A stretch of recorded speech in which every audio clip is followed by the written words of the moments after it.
We're live here. It is Rich Lieberman on a Tuesday, the Bay Area Media Pulse. We also talk about other issues, radio, television, the internet, that sort of thing. If you're joining us live, fantastic.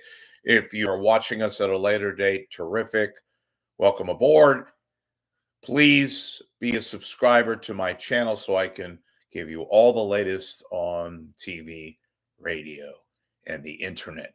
Okay, so got some updates on some local personnel stories that only I talk about, that only I have given you information about. Okay, let's cut to the nitty gritty with Betty Yu, who has now been at KTVU for a few months now. And she, of course, negotiated while she was in supposed pain, dealing with a virus that she caught at the beginning of the year when she went to Taiwan. Anyway, Betty Yu, obviously no longer at KPIX, has been anchoring and also reporting in the field at KTVU. Has the numbers changed at KTVU? Not really. In fact, I'm told her presence there at Fox 2 has been basically underwhelming. That's a quote that a lot of my sources have told me. You know, she was significant enough that they paid her, by today's standards, a decent amount of coin to do what she's doing. But she really hasn't moved the needle, Betty Yu. And look, in the whole context of everything else, they're making money over there. Even with all the internal issues that they have with personnel, with the anchor shuffle, with still the complete inescapable impact on 10 o'clock. They still don't know what the hell they're doing at 10 o'clock. And although that is still the dominant Bay Area newscast, their bread and butter, they officially have not made any kind of decision.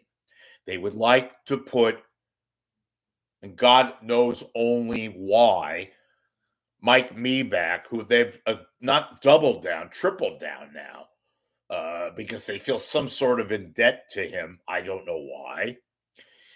They'd like to pair Betty Yu, I guess, and Mike Meeback, but that does not, it's not even a matter of moving the needle, folks.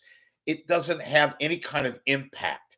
And let's face it, television news, local television news, does not have the same kind of vigor as it once had. Just underwhelming numbers. People don't watch the news much anymore. They're getting all their information off their phones, off their computers, and they just don't have the kind of legitimacy, they being these newscasts, that they once have, which is one of the reasons why the pay, the compensation is not as profound as it used to be. You know, look at CBS on their new 24/7, which is headquartered here out of the Bay Area. They're looking for anchors still. And I'll get to the thing, the Dion Lim situation with that in regard. But they're only paying $250,000 to $350,000. While that may sound like a lot of money, it simply is not. It is not. So Betty Yu, so far, has been pretty much a disappointment at Channel 2. And they gave her pretty good money to do what she's doing. But, you know, and let's face it, at her best, she doesn't have a very dominant personality. She's very plain spoken. She's probably better utilized as a star reporter in the field. I've often said that. She's not so wonderful on the desk in front of the camera doing anchoring. And the word I kept hearing at KTVU is that she's underwhelming. And a lot of the rank and file at Channel 2 are not so pleased that she's been given all this special treatment, that she's been, you know, sort of let go and do her own thing and sort of exact her own strategy and all that. Meanwhile, the numbers have not changed, right? And KTVU, they're still pretty dominant in the morning. Not so much in the early evening where they get trounced by both KGO and by KPIX. At 10 o'clock, they still have a profound lead and all that. But again, like everywhere else, viewership is dwindling. All right, let's go to the next headline. And that has to do with Dion Lim. Now, Dion Lim still very much wants out at Channel 7. She especially wants out and the weekends. She does not like working weekends. She feels that her, whether you agree with this or not, her star power is more pronounced during the week. So, and I think Disney understands that. They're trying in their own way to keep her. It's not going to be money wise because they have limitations, do they, with regards to money.